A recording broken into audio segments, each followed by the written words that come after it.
Oke, hari ini kita bakal membedah sebuah misteri sains yang skalanya luar biasa. Mulai dari yang sekecil ukuran molekul sampai yang sebesar benua. Di sesi penjelasan kali ini, kita bakal bongkar habis-habisan kenapa sih es batu biasa itu selalu kelihatan buram, dan gimana caranya kita bisa pakai prinsip fisika murni buat bikin es yang sebening kristal, atau bahkan es berwarna biru gletser yang cantik banget langsung dari dapur kalian sendiri. Siapin diri kalian, karena sains di balik segelas es teh yang sering kalian minum itu ternyata jauh lebih keren dari yang kita bayangkan. Coba deh inget-inget, pernah nggak sih kalian ngerasa sebel udah pakai air minum kemasan yang super bersih, tapi pas jadi es batu di kulkas, bagian tengahnya tetap aja putih buram? Kenapa hasil akhirnya tuh nggak pernah bisa sebening kaca kayak yang sering kita lihat di kafe atau bar kelas atas? Yang by the way, harganya bisa mahal banget cuma gara-gara esnya bening. Usut punya usut, jawabannya ternyata bukan pada seberapa bersih air yang kalian pakai, tapi lebih ke gimana cara air itu membeku. Nah, ini dia bagian serunya. Waktu air berubah jadi es, molekul-molekulnya tuh ngebentuk semacam formasi kristal heksagonal yang rapi banget. Proses alami ini otomatis bakal nolak semua tamu tadi undang, kayak mineral atau gas. Masalahnya, di kulkas rumah kita air tuh membeku dari segala arah barengan. Dari atas, bawah, samping, semuanya neken ke tengah. Hasilnya, semua kotoran dan udara tadi malah kejebak di tengah dan gak bisa keluar. Itu namanya pembekuan multi arah. Terus, apa rahasia para bartender? Mereka pakai yang namanya pembekuan searah. Mereka maksa proses pembekuan ini jalan lurus dari satu arah aja, jadi kotorannya terus terdorong keluar. Terus gimana cara kita niru trik ini di rumah? Gampang, ada satu trik klasik dari jurnalis sains namanya Camper English. Kalian cuma butuh kotak pendingin atau cooler box kecil, masukin ke dalam freezer, dan biarin aja tutupnya kebuka. Karena sisi-sisi cooler box itu nahan suhu dingin, udaranya cuma bisa masuk lewat bagian atas air yang kebuka. Jadi airnya bakal membeku pelan-pelan dari atas ke bawah. Udaranya bakal terus kedorong ke dasar. Hasil akhirnya, bagian atas bakal bening banget dan kalian tinggal potong atau buang sekitar 30% bagian bawah yang kotor dan buram itu. Tapi kalau kalian tipe yang males repot motong-motong es, tenang aja. Ada metode cetakan dua kompartemen yang jauh lebih praktis. Bayangin, ada cetakan silikon bentuk bola yang di bawahnya dikasih lubang kecil. Nah, cetakan ini direndam di wadah yang bisa nahan suhu. Konsepnya sama, air didorong membeku dari atas ke bawah. Bedanya, kotoran dan udara yang terdesak tadi bakal lolos lewat lubang kecil itu. Jatuh ke ruang kosong di bawahnya yang berisi air yang belum membeku. Pas cetakannya diangkat, voila! Bola es kalian udah 100% bening tanpa celah. Jadi intinya gini, ini tuh bukan trik sulap. Bartender nggak punya kekuatan sihir buat ngilangin udara dari dalam air. Sebenarnya mereka cuma merekayasa arah aliran panasnya. Dengan ngendaliin perpindahan suhu dari air ke lingkungan sekitarnya, mereka bisa ngarahin pertumbuhan kristal es tadi buat nyingkirin udara ke tempat pembuangan. Fisika yang benar-benar elegan dan cerdas banget kan?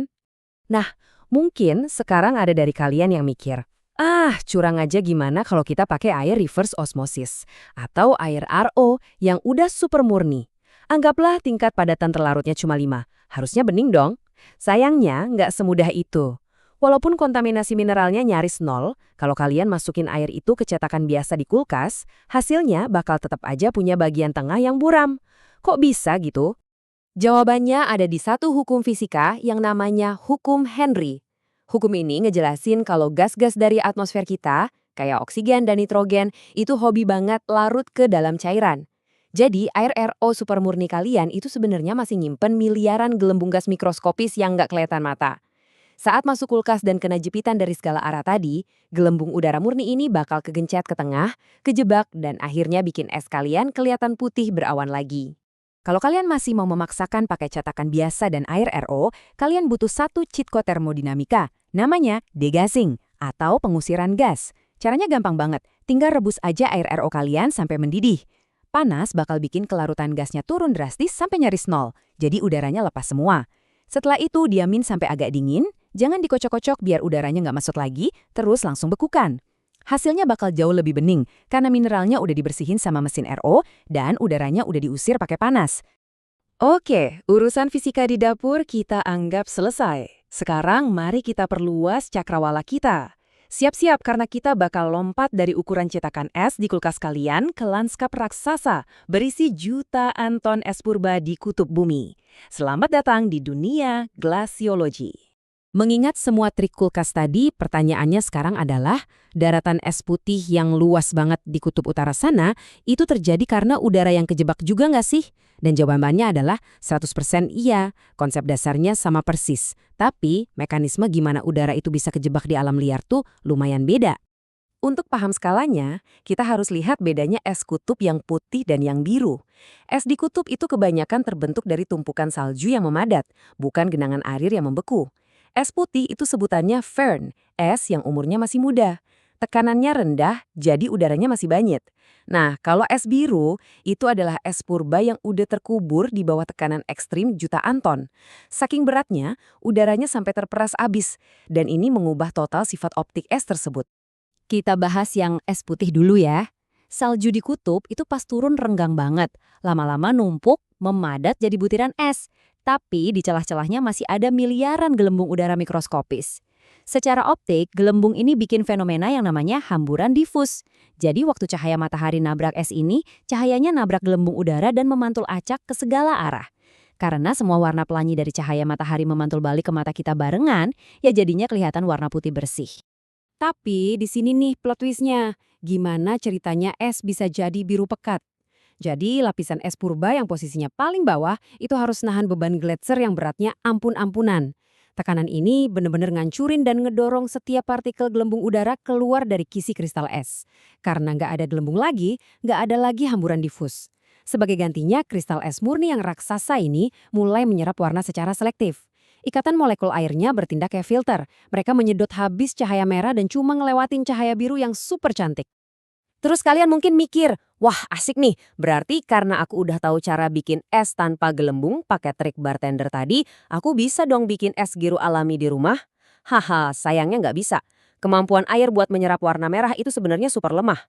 Biar cahaya merahnya bener-bener habis terserap dan cuma nyisain warna biru, cahayanya butuh ngelewatin es murni setebal bermeter-meter. Es ukuran beberapa sentimeter di kulkas kalian nggak bakal cukup tebal buat nyerap warnanya. Ya jadinya tetap kelihatan bening tembus pandang biasa. Tapi masa kita nyerah sama batasan alam semesta? Tentu enggak dong, kita masih bisa ngehack aturan fisika cahaya ini pakai trik ilusi optik sederhana di rumah. Caranya gini, pertama bikin es batu ar yang bening sempurna pakai teknik pembekuan searah tadi. Kedua, masukin es itu ke gelas kaca kristal favorit kalian. Terus ketiga, matiin semua lampu ruangan dan tembak bagian bawah atau samping es tadi pakai lampu LED warna biru pekat. Kalian bakal lihat sesuatu yang magis banget. Karena kalian udah repot-repot ngebuang semua gelembung udara yang biasanya membiaskan cahaya, balok es bening kalian itu sekarang berubah fungsi jadi kayak kabel serat optik. Cahaya biru dari senter bakal masuk dan memantul sempurna di dalam kristalnya. Ini namanya pemantulan internal total. Cahayanya nggak bisa keluar dan akhirnya menerangi es kalian dari dalam. Bener-bener kelihatan kayak es purba yang bersinar di Antartika. Mirip-mirip lah sama analogi efek Tyndall. Gila ya perjalanan kita hari ini. Dari cuma mecahin misteri kenapa es di kulkas kalian buram, belajar teknik pembekuan searah yang sering dipakai bartender, memahami hukum gas fisika, sampai ngebayangin tekanan gletser jutaan ton di kutub utara. Fisika itu selalu asyik kalau kita tahu cara ngelihatnya dari sudut pandang sehari-hari. Jadi, ini pertanyaan buat kalian. Malam ini di dapur kalian bakal nyoba merekayasa aliran panas buat bikin es batu sebening kristal, atau mau sekalian bereksperimen memanipulasi cahaya buat bikin ilusi gletser biru kalian sendiri. Selamat mencoba, dan jangan pernah berhenti mempertanyakan sains di sekitar kalian ya.